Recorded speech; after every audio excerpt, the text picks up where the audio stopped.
Hi and welcome to this episode of the CDNify podcast. So today we're really excited to announce that we're going to be joined by Ernie Regalado, who's the editor and analyst of Bizety.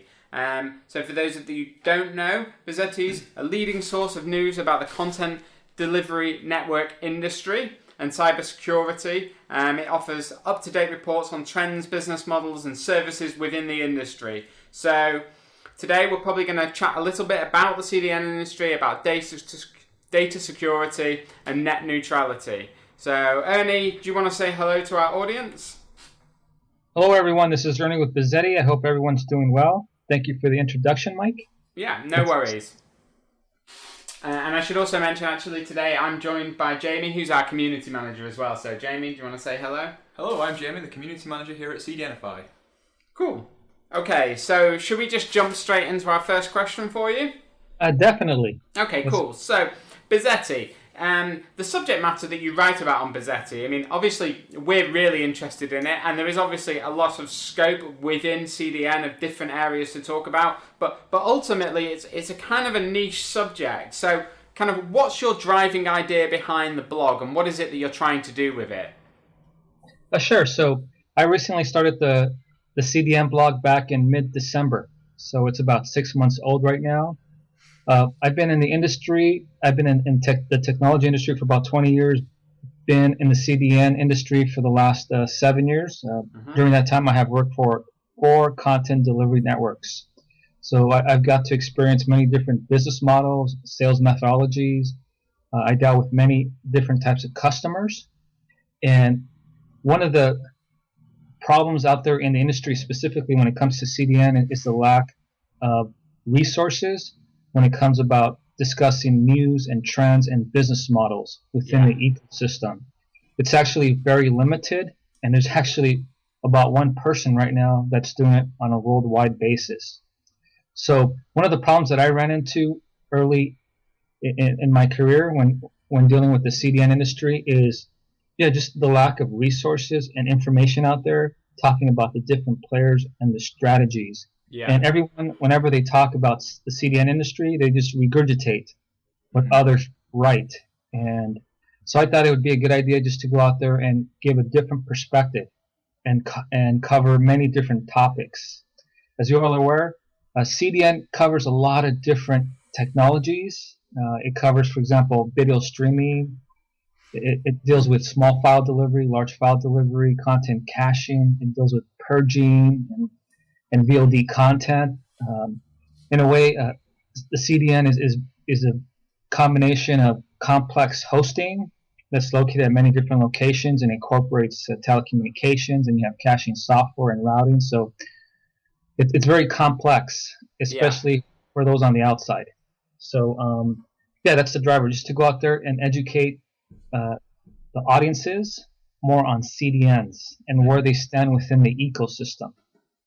Okay. I mean, like from our perspective, that sits really well with us, because I think a large part of what we try to do in terms of the kind of content we produce is definitely to try to educate people about CDN. Yeah, definitely. Yeah. So I mean, like you recently wrote about the CDN business model chaos, which you mentioned traditional CDN models aren't being as innovative as they should be. What do you think the big innovations are that we'll see in the next few years in terms of CDNs? Sure. So around 7 years ago, when I first entered the industry, we had 2 major players, which were Akamai and Limelight. At that time, Internet was the 3rd largest player, and I joined a company called Edgecast. When I joined Edgecast, we were a startup CDN, and they received funding. I was one of the first salespeople, and we started from the ground up with 0 customers, 0 revenue, and we had great leadership, fantastic technology, and we were able to become very successful over the last 5 years. As you are aware, they ended up selling to Verizon for $400 million in December. So now they're a part of Verizon. During that time, when CDNs were entering the market, they were more generalist type CDNs. So they would attack the market and try to compete with Akamai on a feature-by-feature basis. So they would do live streaming, VOD delivery, small file delivery, large file delivery. So the landscape back then was much different than it is today. There was a lot of CDNs that didn't survive. They couldn't compete with Akamai, Yeah. either on innovation or price or whatever it may be. At Edgecast, we were small and nimble and very dynamic, so we changed with the market. Now you fast forward 7 years, and the market today is so much different than it was in the past. So I call these, now you have a new breed of CDNs called specialist CDNs. Okay. Yeah, this is interesting actually, and this was kind of about to bring me on to my next question. Really, is this idea of specializing? Because I notice you talk about that on your blog quite a lot. This idea of specialism and differentiating your feature set. So do you think that's a really important thing for CDNs? It actually is, because right now the CDN industry, even when it comes to the feature set, is so wide and deep that it's impossible for a startup to go out there and offer everything. So in order to survive in this very difficult and competitive market, you have to pick your poison, if you will, and you have to specialize in a set of services and become the best at those services that you possibly can, whether it be DDoS or it be e-commerce or mobile content acceleration. So it's best off you specialized, you become the best in those services. And once you become successful and you can start making money, then you can start expanding the feature set. So for example, in Capsula, they're probably one of the best, if not the best, when it comes to DDoS mitigation services. Yeah. We have another company called Instar Logic that's actually one of my favorites.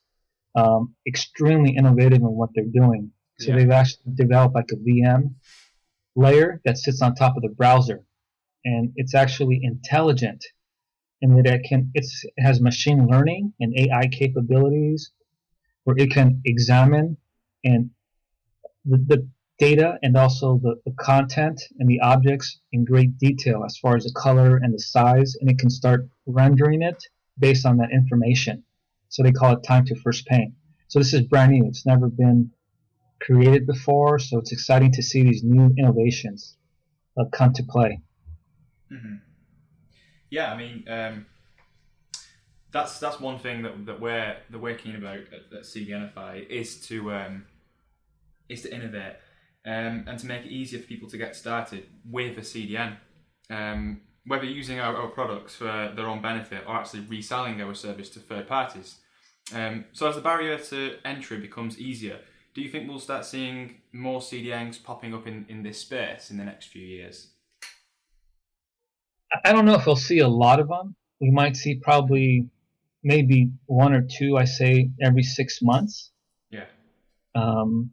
It's not unlike before. Before we would see like a handful of CDNs enter the marketplace, but now it's kind of slowed down. Right now, even like within the U.S., we have 19 CDNs. They're pretty strong. Yeah. And then when you look internationally, that's going to probably include like another dozen. So we're probably somewhere in the ballpark of about 30 to 40. Mm-hmm. Yeah, and again, you've then still got your specialisms within that, haven't you? I mean, like the thing that I was thinking about, stuff like Brightcove, which is a CDN, but it's it really is a video delivery service really. Yeah, so Brightcove, they do occupy, I'll say, a spot in the CDN ecosystem. They're not a CDN per se; they're more of an online video platform, and they use a CDN. They use Akamai, for example, for their content delivery. I'll tell you what's very interesting. So in the OVP ecosystem for online video platform, we have Brightcove, Kaltura, and Uyala. These are the three big ones, and there's probably about a dozen players out there. So Kaltura actually ended up started building a CDN that sits behind the firewall.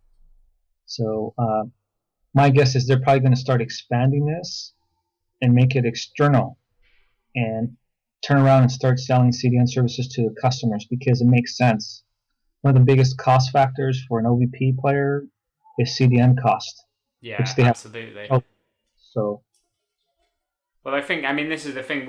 I think because like CDNify has a good price point for a lot of people, we constantly get asked by get contacted by people asking for quotes for video streaming. Now we don't do video streaming, and I think I really can't see video streaming in our long-term plan. We're very much focused on static, delivering static assets and hosting static assets.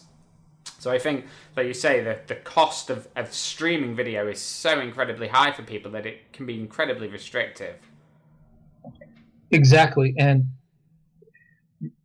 so when it comes to video delivery and video streaming, it's very interesting because in a way you have to stream video if you want to become a feasible content delivery network, because once you start pushing out video, your bandwidth costs start dropping. Yeah. So in a way, CDNs are sometimes forced to stream video in order to reduce cost, because when you reduce cost, that's going to reduce your overall cost structure for even small file delivery, large file delivery, and the costs are reduced significantly, especially when it comes to bandwidth. So, for example, Fastly, they're an awesome startup based in the Silicon Valley, and when they first started off, they were just focused on small file and large file delivery. They weren't really into streaming, and over time, they started doing streaming, and now they're very successful. So, in your case, I wouldn't rule it out. Yeah.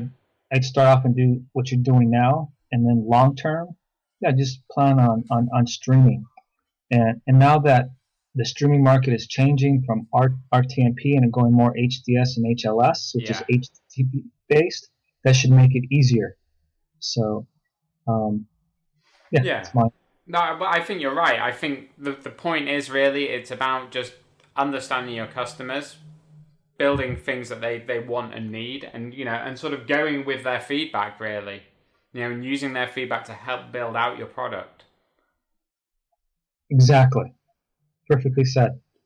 Thanks. So in terms of the kind of one thing relating to the CDN industry, over the last year we've seen the kind of big influx of security flaws, data privacy scares, things like that, with pretty major services being affected from Apple to Yahoo, down to kind of smaller companies. And it's what are the measures do you think that people can take in order to secure their data over the web? Sure. So once again, a few years ago, maybe like 4 or 5 years ago, security wasn't that big of a deal. Yeah. I think now times have changed dramatically, and whereas video was, I say, one of the main drivers within the CDN ecosystem, I think security is up there with video. Security is so important now, and there's a few players that are changing the game, and I'd like to point out Encapsula and Akamai. They have done a wonderful job, and Akamai acquired Prolexic, which was one of the largest DDoS mitigation service providers in the world, and Encapsula, which is part of Imperva. Imperva is a pure-play security company, very dominant in the data center space. Encapsula is taking security to a whole new level. So it's no longer sufficient for CDNs to offer DDoS mitigation services at layer 3 and 4. Got to start offering it at layer 7, which is the application layer. And not only that, that's what I call edge security that protects you against DDoS. The DDoS attacks now that are happening, I mean, you open up the news and you find everyone's being hacked every other day. We're talking about major Alexa websites. So I think CDNs have to start taking more responsibility and start offering more security services to protect customers.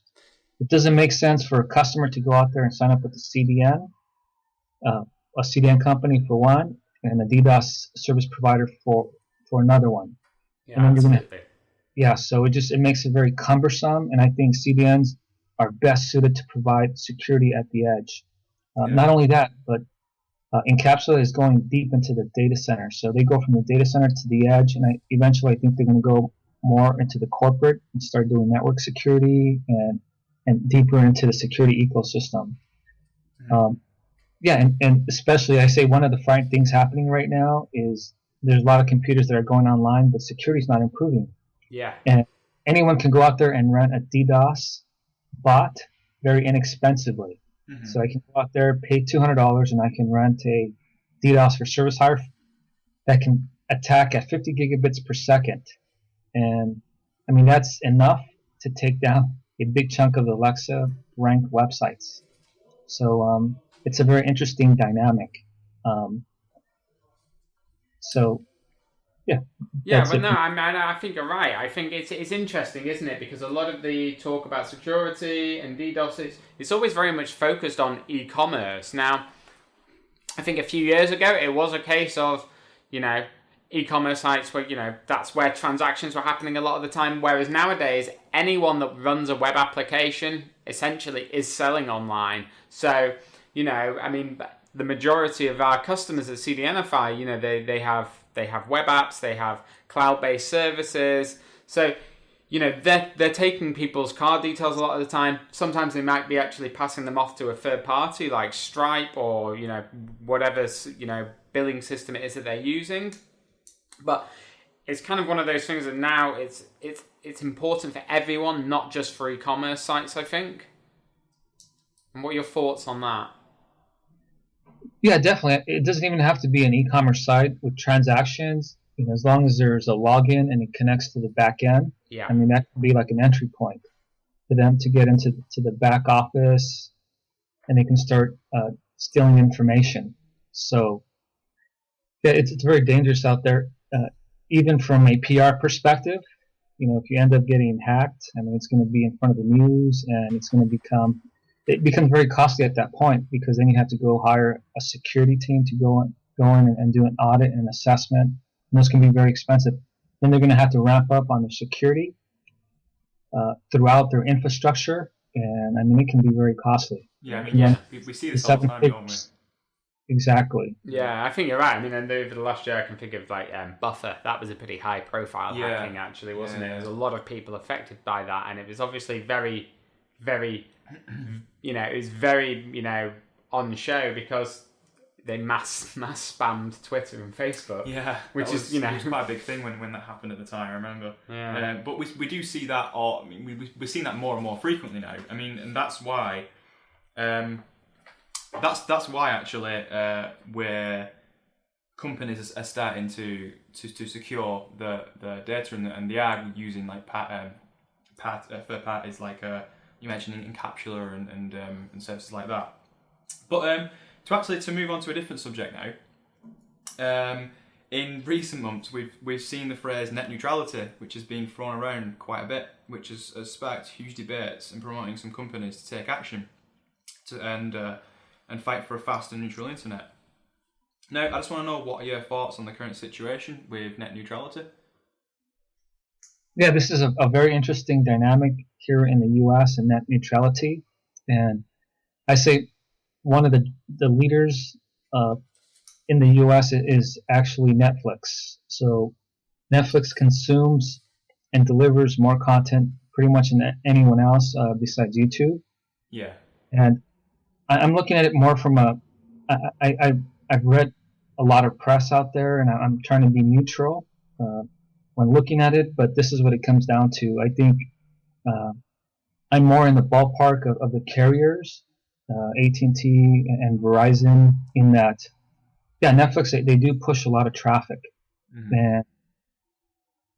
And this is a very controversial subject. This is just my personal opinion. Mm-hmm. So if you're going to deliver content to the end user, you have to pay for bandwidth, because you have Akamai out there that's paying for bandwidth, you have Edgecast, and you have all the CDNs that are out there buying bandwidth from AT&T and Verizon and Level 3. And I don't think anyone should get a free ride when it comes to that. They're large enough and they're making enough money where they can afford to do that.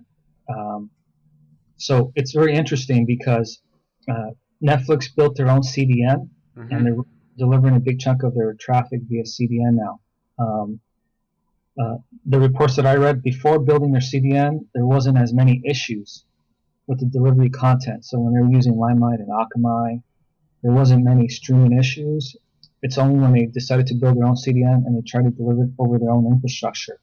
I don't think it's a viable business model. I don't think any VOD company should go out there and build their CDN.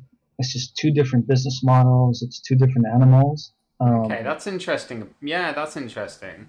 And I think you should leave that to the telecommunications company, because that's what they specialize in. That's what they do. Yeah, I guess maybe this in part, I was thinking about Facebook as well, because they did the same thing, didn't they? And I think in part, I wonder if it comes down to the point where they're pushing their bill for CDN. I mean, in terms of Netflix, I imagine their bill was huge, and Facebook also with so many users that at a certain point it probably becomes a financial decision, and it's possibly made at a financial level and then passed down to a development, and then turned into a development issue, if you see what I mean. Yes. I mean, I'm purely speculating there. I might be completely wrong, but I assume that it is about bringing costs down in order to improve profitability for shareholders, essentially. Yeah. And the way I look at it is, I have no idea what they're spending on CDN services. I'm just going to go out there. Maybe they're spending about maybe 100 to 200 million on CDN services. Let's say 150 million. By them building their own CDN infrastructure and delivering over their own CDN, maybe they save 50%, which is $75 million per year. Maybe they save $100 million, but that's not a big deal. They're worth $24 billion. Yeah. I think they should just focus on going out there and acquiring more content. Acquire more content, better movies, more children's content. I think they have a ways to go in that front. They're doing a great service. I'm a customer. I'm very happy. The kids love Netflix and service, but they just focus more on the content. And I say leave the infrastructure to the infrastructure folks. It's not worth it. Yeah, it's too many resources and too much investment. And they're not in the infrastructure business. That's it. It's a distraction from what their core business really is, isn't it? Exactly. And I'm sure the economics and the gross profit margins and the financial metrics are much better in the media space, media and entertainment, than in the infrastructure space. Yeah. So, that's my take. No, I think that's I think you're spot on with that, actually. Okay, so to wrap things up, what's coming up for you, or in terms of Bizety and things that you're working on? Are there any kind of projects that you're working on that you're really excited about that you want to tell our audience about? Sure. So I do run Bizety on a part-time basis. I do have a full-time job, and the blog is more of a passion that I have. I've been wanting to do it for a very long time, and it's growing quite well. A lot of people, I have a lot of positive feedback. I've interviewed about 6 CEOs at different startup CDNs, and I've been getting a lot of positive comments from people around the world saying that they enjoy the content, they enjoy what I'm writing about, and it's very different and very unique. So that keeps me going. So I'm going to continue what I'm doing. My goal next is to work on another CDN report. I actually wrote a CDN report about probably 4 or 5 months ago. It is outdated. A lot has changed in that time. Yeah, it's moving fast, right? Yeah, so what I'm going to do is everything that I was talking about in the blog, I'm going to go ahead and create a CDN report and make it, try to speak to it as if it's 2015. So I'm going to try to make some predictions where the market is going, where the CDN market is going, and hopefully I should be able to complete that in about maybe 3 to 4 months. So I'm looking forward to that. Great. I mean, that sounds really interesting. Yes, and again, my goal here is just to challenge executive thought, to introduce new business models, just to challenge people and their thinking. We people in the CDN industry, sometimes we constrain our mindset when it comes to CDN, and then you have other people and companies enter the space like InstaLogic and Capsule and Ariaka Networks, and they just introduce new business models and features, and it just keeps the juices going, which is great. So I'm going to continue blogging. I'll work on this CDN report and continue interviewing with people, and just live a good life. Great. Okay, well, brilliant. Thanks very much for joining us today. It's been really interesting, actually, kind of getting your take on the industry and kind of what's going on and what's going to go on in the future. Yeah, definitely. Yeah. Thanks very much. We really appreciate it. Yeah, Thank you, gentlemen. Have a great one. Thank you. You too.